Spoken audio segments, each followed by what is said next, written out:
ప్రభు నందు నాకు అత్యంత ప్రియమైనటువంటి వాళ్ళారా, మన ప్రభువును రక్షకుడునైనటువంటి యేసుక్రీస్తు వారి యొక్క శుభనామములో మీ అందరికీ నా హృదయపూర్వకమైన శుభములు వందనములు తెలియజేస్తున్నాను. ఉదయకాల సమయంలో దేవుని వాక్యాన్ని ధ్యానం చేసుకుందాము. ఈరోజు వాక్య ధ్యానము కొరకు మనం తీసుకున్న లేఖన భాగము యోహాను రాసిన మొదటి పత్రిక 2వ అధ్యాయం 17వ వచనం చదువుకుందాం. లోకమును దాని ఆశయు గతించిపోవచ్చున్నవి కానీ దేవుని చిత్తమును జరిగించేవాడు నిరంతరమును నిలుచును. ఆమేన్. దేవుని నామమునకు మహిమ కలుగును గాక.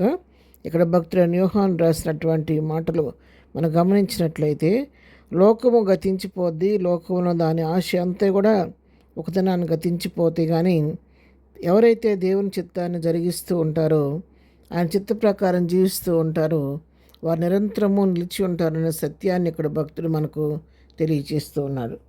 మరి వాస్తవంగా అసలు లోకంలో ఏముంది, లోకంలో ఏం గతించిపోద్ది అనేది మనం గమనించినట్లయితే 2వ అధ్యాయమే 15వ వచనం మనం చదువుకుంటే, ఈ లోకమునైనను లోకములో ఉన్న వాటినైనను ప్రేమింపకుడి, ఎవడైనను లోకమును ప్రేమించినలా తండ్రి ప్రేమ వానిలో ఉండదు. లోకములో ఉన్నదంతయు అనగా శరీరాశయు నేత్రాశయు జీవపు డంబమును తండ్రి వలన పుట్టినవి కావు, అవి లోక సంబంధమైనవి.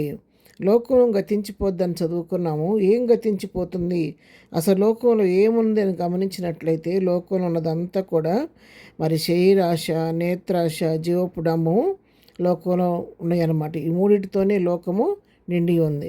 మరి ఈ మూడు ఎవరి వలన కలిగినవి? అవి తండ్రి వలన మాత్రం కలిగినవి కావు. అంటే ఇవి లోక సంబంధమైనవి, అపవాది సంబంధమైనవి.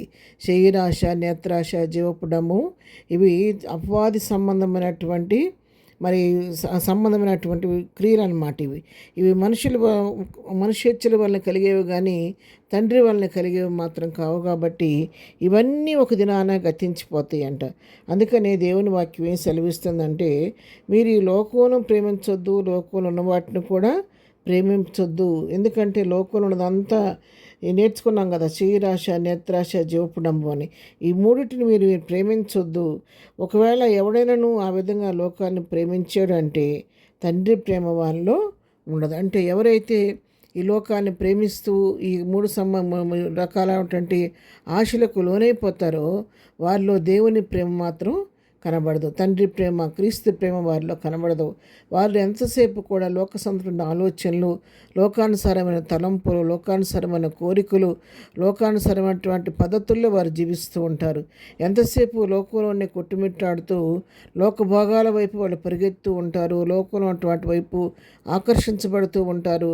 లోకంలో ఉన్న వాటిని అనుభవించాలని ఆశపడుతూ ఉంటారు.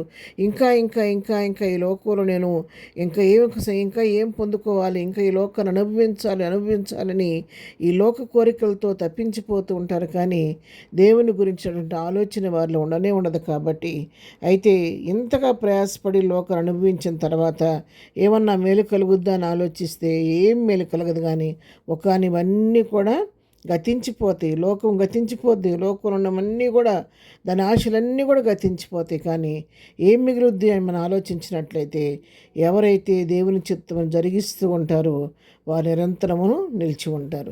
లోకాన్ని త్యజించి లోక భోగాల వైపు చూడకుండా, లోకాకర్షణ గురి కాకుండా, లోకంలో ఉన్న వాటి వైపు మనసు నిలపకుండా ప్రభు వైపు చూస్తూ, ప్రభు యొక్క ఆలోచన చొప్పున జీవిస్తూ, ప్రభువు మాట చొప్పున జీవిస్తూ, ఆయన ఆజ్ఞలను గాయకుంటూ, ఆయన ఇచ్చిన లేఖన భాగాన్ని చదువుతూ, వాక్య ప్రకారం జీవిస్తూ, దేవుని చిత్త ప్రకారం తమ జీవితాన్ని జరిగిస్తూ ఉంటారో వారు నిరంతరం నిలిచినని చెప్పి దేవుని వాక్యం సెలవిస్తుంది. కాబట్టి ఉదయకాలం వాక్యం ప్రియులారా, దేవుని వాక్యం మనతో తేటగా మాట్లాడుతుండగా, ఒకవేళ ఇంతవరకు లోకానికి మనం మనసులుగా ఉన్నామేమో, ఈ దినం నుంచైనా లోకాన్ని త్యజించి లోక కోరికల వైపు మన మనసు పోనీయకుండా అవన్నీ ఒక దాన్ని గతించిపోతాయి. కాబట్టి వాటిపైన మన దృష్టి నిలుపుకోకుండా దేవుని వైపు చూస్తూ, దేవుని చిత్తాన్ని గుర్తెరిగి దేవుని చిత్త ప్రకారం జరిగిస్తూ ఈ లోకంలో జీవిస్తే నిరంతరము ప్రభుతో కూడా జీవించేవారుగా ఉంటాము. ప్రార్థన. ప్రేమ కలిగిన తండ్రి, పరిశుద్ధుడైన మా ప్రియ ప్రభా, ఉదయకాలం మాకు ఇచ్చిన ఈ శ్రేష్టమైన లేఖన భాగాన్ని బట్టి నీకు వందనాలు.